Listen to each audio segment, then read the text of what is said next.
السلام علیکم ویورز، میں ہوں محمد فیضان نظامی اور آپ دیکھ رہے ہیں ہمارا یوٹیوب چینل دی نظامی اسلامک ٹی وی۔ ہم جس کتاب کا مطالعہ کر رہے ہیں حضور سید غوث پاک کی مشہور زمانہ کتاب الفتح ربانی ہے، اور ہمارے ساتھ جو اسکالر ہیں مفتی صفدر محربی نظامی صاحب، تو آئیے جانتے ہیں کہ حضور سید غوث پاک اپنے ارشادات میں کیا ارشاد فرماتے ہیں۔ بسم اللہ الرحمن الرحیم، صلی اللہ علی النبی الامی و آلہ صلی اللہ علیہ وسلم، صلاۃ و سلام علیکہ یا رسول اللہ۔ فیضان بھائی، اللہ رب العزت کی دی ہوئی توفیق سے الفتح الربانی کی یہ ہماری 14ویں نشست ہے۔ بے شک، بالکل۔ اس میں حضور سیدی غوث اعظم رضی اللہ تعالی عنہ ایک بندہ مومن کی صفات اور بندہ مومن کون ہوتا ہے جو یہ دعویٰ کر رہا ہے کہ وہ حقیقتاً اللہ کا بندہ ہے، اس کو کیا کرنا چاہیے، اس کے اندر کون سی صفت ہونی چاہیے۔ تو آپ فرماتے ہیں کہ وَيْحَكَ تَدَّعِي أَنَّكَ عَبْدُهُ عَلَى الْحَقِيقَةِ، تجھ پر افسوس ہے کہ تو کہتا ہے کہ تو اللہ کا بندہ ہے اور اللہ کا حقیقی بندہ ہے، حقیقتاً تو اللہ رب العزت کا عبد ہے، اس کا غلام ہے۔ فرمایا وَتُطِيعُ عَدُوَّهُ، اور تیری حالت دیکھتے ہیں تو شیطان کی پیروی کر رہا ہے۔ اگر بندہ خدا کا ہے تو پیروی شیطان کی کیوں کر رہا ہے؟ اگر بندہ خدا کا ہے تو اللہ کا دشمن، اور بالخصوص وہ ہمارا دشمن، ان الشیطان لکم عدو مبین، رب نے فرمایا ہے کہ شیطان تمہارا کھلا دشمن ہے، یہ نہیں کہ چھپا دشمن ہو۔ چھپا دشمن کیا ہوتا ہے؟ وہ زیادہ تکلیف دیتا ہے، وہ زیادہ جو ہے آپ کو جو ہے مصیبت میں مبتلا کرتا ہے، اور آپ یہ عذر بھی کر سکتے ہیں جی مجھے تو پتہ ہی نہیں تھا کیونکہ چھپا ہوا تھا۔ صحیح۔ یہاں تو قیامت کے دن کوئی عذر ہی نہیں، اس لیے کہ اللہ نے جا یہ بات کہی ہے کہ تمہارا دشمن نہیں، یہ تمہارے والدین کا بھی دشمن تھا، تمہارے ابا حضرت آدم حضرت حوا کا بھی دشمن تھا، تو تمہارا بھی دشمن ہے، اور یہ چاہتا ہی ہے کہ تمہیں اللہ سے دور لے جائے، یہ چاہتا ہی ہے کہ تمہیں جنت سے دور لے جائے۔ اس کا اصل مقصد ہی یہ وسوسے کا کہ اس نے آدم علیہ السلام کو جو اللہ کی قربت کا مقام تھا نکلوا دیا۔ تو سمجھو شیطان تمہارا دشمن ہے۔ سو اگر یہ بات آپ کہنا چاہتے ہو کہ ہم رب کے بندے ہیں تو پھر ساتھ میں یہ بھی کہو کہ شیطان سے ہمارا کوئی تعلق نہیں ہے، ہم شیطان کی پیروی نہیں کریں گے۔ اور پھر حضور سیدی غوث اعظم رضی اللہ تعالیٰ عنہ فرماتے ہیں اگر تو حقیقتاً اللہ کا بندہ بننا چاہے تو بڑا سادہ فارمولہ ہے، اپنی دشمنی بھی اس کے لیے کر لے، اپنی دوستی بھی اس کے لیے کر لے۔ سبحان اللہ۔ جو اس کا دوست ہو تو اسے دوست بنا لے، جو اس کا دشمن ہو تو اسے اپنا دشمن بنا لے۔ نہ اس کے دوست کو اپنا دشمن بنا، نہ اس کے دشمن کو اپنا دوست بنا، اس لیے کہ اگر اس کے دوست کو دشمن بنایا تو من عاد لی ولیا فقد آذنتہ بالحرب، جس نے میرے دوست سے دشمنی کی، میرے دوست سے عداوت رکھی، میرے دوست سے بغض رکھا اور اسے دشمن جانا، تو پھر سمجھ لو میرا تم سے اعلان جنگ ہے، بے شک، میرا تم سے اعلان جنگ ہے۔ اب ایک بات میں آپ کو بتانا چاہتا ہوں، اچانک یہ ذہن میں آئی تو میں آپ کو یہ بتانا چاہتا ہوں۔ دیکھیں، جب دشمن کسی دوسرے دشمن کے پر حملہ کرتا ہے اس کے ملک پر، تو پتہ ہے کیا کرتا ہے؟ سب سے پہلے جو اس کی مین تنصیبات ہیں ان کو نشانہ بناتا ہے، ان کو ٹارگٹ بناتا ہے کہ یہ بالکل بیٹھ جائے اور ہم پر حملہ کرنے کے قابل ہی نہ رہے۔ اب اللہ اگر کسی کو دشمن بنا لے تو اللہ کیا کرے گا؟ اللہ اس کا جو مین چیز ہے وہ اس کا ایمان ہے، ایمان چھین لے گا۔ سو اس لیے ولیوں کی دشمنی سے بچیں۔ یہ جو آپ اکثر قول بیان کرتے ہیں ایک صاحب کا کہ جی اس نے کہا ہے کہ جو ولیوں سے دشمنی کرتا ہے وہ جو ہے کفر کی موت مرتا ہے، تو یہ حقیقت پر مبنی ہے، اس لیے ہمیں بچنا چاہیے۔ تو نہ اس کے دشمنوں کو دوست بنائے، نہ اس کے دوست کو اپنا دشمن گردانے۔ تو فرمایا المؤمن، جو بندہ مومن ہوتا ہے، اے بندہ مومن تو کیا کر، تو نہ اپنے نفس کی پیروی کر، نہ شیطان کی پیروی کر، اور نہ اپنی خواہشات نفس کی پیروی کر۔ اور بندہ مومن اس کی تو پہچان ہی یہ ہے کہ بندہ مومن کی پہچان یہ ہے کہ کافر کی یہ پہچان کہ آفاق میں گم ہے، اور مومن کی یہ پہچان کہ گم اس میں ہے آفاق۔ واہ، گم اس میں ہے آفاق۔ تو پوری کائنات اس میں گم ہوتی ہے، یہ کسی میں نہیں، یہ اس میں گم ہوتا ہے۔ واہ، یہ گم مخلوق میں نہیں ہوتا، یہ خالق میں ہوتا۔ دوبارہ یہ پڑھے گا آپ۔ یہ اقبال رحمۃ اللہ تعالی علیہ نے فرمایا کہ کافر کی یہ پہچان کہ آفاق میں گم ہے، اور مومن کی یہ پہچان کہ گم اس میں ہے آفاق۔ واہ، تو فرمایا یہ بندہ مومن تو اس میں گم ہوتا ہے، اور اتنا گم ہوتا ہے اسے تو خبر ہی نہیں ہوتی کہ یہ شیطان کیا بلا ہے، یہ نفس کیا بلا ہے، یہ خواہش کیا بلا ہے، اس کو تو پتہ ہی نہیں ہوتا۔ اور آگے فرماتے ہیں لا یبالی بالدنیا، بندہ مومن تو کیا کر، دنیا کی پرواہ نہ کر، لا یبالی بالدنیا، وہ دنیا کی پرواہ ہی نہیں کرتا، کہ حتی یذل لہا، کہ اس کے لیے ذلیل ہوتا پھرے۔ واہ واہ واہ واہ، وہ دنیا برتتا ہے پر دنیا کو دل میں نہیں رکھتا، دل میں نہیں رکھتا۔ وہ دنیا میں رہتا ہے پر دنیا اس میں نہیں رہتی۔ واہ واہ، وہ دنیا جو برتتا ہے لیکن اس کو نہ رب پر ترجیح دیتا ہے نہ آخرت پر ترجیح دیتا ہے۔ واہ، اور آپ کو پتہ ہے، میں ایک بات بڑی جو ہے پتہ کی آپ کو بتانا چاہتا ہوں، دنیا کا جو لفظ ہے نا، دنیا کا، یہ دنا سے نکلا ہے یا ادنا سے نکلا ہے؟ دن یون کہہ لیں، اس سے نکلا ہے تو اس کا معنی ہوتا ہے گھٹیا، گھٹیا۔ تو آپ اندازہ کیجئے گھٹیا کے لیے دنیا، یعنی یہ آخرت کے مقابلے میں گھٹیا ہے۔ جو نعمتیں، جو اللہ کا فضل آخرت میں ہمیں ملے گا اس کے مقابلے میں یہ حقیر ہے۔ کہ حضور علیہ الصلوۃ والسلام نے فرمایا کہ قیامت کے دن بندہ مومن کو اللہ کی طرف سے وہ نعمتیں میسر آئیں گی نہ کسی آنکھ نے دیکھا، نہ کسی کان نے سنا، نہ کسی کے دل پر اس کا خیال گزرا ہو۔ تو اس کے مقابلے میں یہ گھٹیا ہے، اس کے مقابلے میں یہ گھٹیا ہے۔ اور عجیب بات میں آپ کو بتاؤں، یہ دنیا، اللہ کو دنیا کی جو وہ، یعنی اللہ کی بارگاہ میں دنیا کی کوئی اہمیت نہیں، بے شک، ذرا سی بھی۔ وہ حضور کی حدیث نبی، حضور علیہ الصلوۃ والسلام نے فرمایا اگر اللہ کے ہاں دنیا کی حیثیت اور دنیا کی اہمیت مچھر کے پر کے برابر بھی ہوتی نا، کسی کافر کو کچھ بھی نہ دیتا، اس کا انکار کرتا ہے، کیوں دیتا اگر اہمیت ہوتی؟ تو اہمیت نہیں ہے نا، تبھی تو دشمنوں کو دیا ہوا۔ واہ واہ واہ۔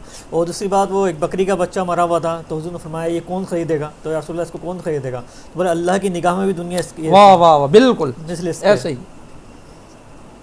اب اصل میں آپ کو ایک نقطہ سمجھانا چاہتا ہوں، بڑا پیارا نقطہ ہے۔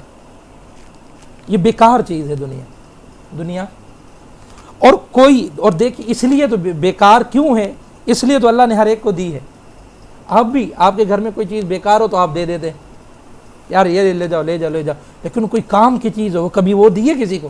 صحیح بات، نہیں، وہ کسی خاص کو، کسی اپنے کو دی جاتی ہے۔ تو اللہ کے ہاں دنیا بیکار ہے، بے فائدہ ہے، اس لیے کہا تو بھی لے جا، تو بھی لے جا، تو بھی لے جا۔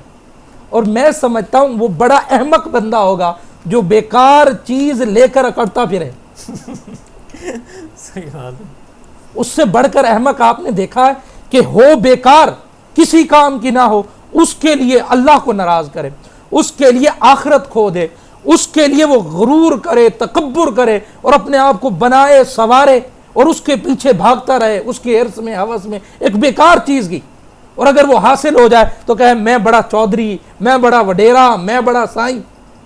اللہ کے بندے تو غور تو کر، ایک بیکار چیز تو اپنے پاس لیے پھرتا ہے اور اس پر اکڑتا پھرتا ہے کہ میرے پاس یہ، میرے پاس وہ۔ صحیح۔ ارے اکڑنا تو اس کو چاہیے جس کے پاس آخرت ہے، واہ، بے شک، لیکن وہ ان کے ہاں تو عاجزی ہوتی ہے۔ لیکن میں یہ بتا رہا ہوں، فخر کرنے کی چیز بیکار چیز نہیں، فخر کرنے کی چیز تو دین ہے جس کو مل جائے، بے شک، اور جس کو دین مل گیا اسے رب مل گیا، جسے اسلام مل گیا اسے رب مل گیا۔ سو ہمارے لیے یہ نوجوان نسل بھی سن لے جو آج دین کا نام لیتے ہوئے گھبراتی ہے، اوپر بیٹھے ہوئے جو لوگ ہیں وہ بھی دین کا نام لیتے ہوئے گھبراتے ہیں، کیوں؟ ان کو اہمیت کا اندازہ ہی نہیں۔ دنیا کے پیچھے، دنیا وہ بیکار، کیا؟ یہ پہلا معنی ہے دنیا کا۔ اور دوسرا، دنیا ادنا، دنا سے نکلی ہے۔ دنا کا معنی ہوتا ہے قریب، قرآن مجید میں بھی ہے ثم دنا فتدلی، پھر وہ رب اپنے حبیب کے قریب ہوا، فتدلی اور قریب ہوا۔ تو دنا کا معنی ہوتا ہے قریب، تو یہ آخرت کے مقابلے میں جلد فنا ہونے والی ہے، صحیح، قریب ہے کہ یہ فنا ہو جائے۔ تو جو فانی ہو اس کے مقابلے میں جو باقی ہو اس کو چھوڑنا، جو فانی ہو اس کے مقابلے میں اپنے رب کے سامنے کھڑا ہو جانا، تو یہ بے وقوفی والی بات ہوگی۔ اس لیے حضور سیدی غوث اعظم فرماتے ہیں لا یبالی بالدنیا، یہ جو بندہ مومن ہوتا ہے وہ دنیا کی پرواہ نہیں کرتا، حتی یذل لہا، کہ اس کے لیے ذلیل ہوتا پھرے۔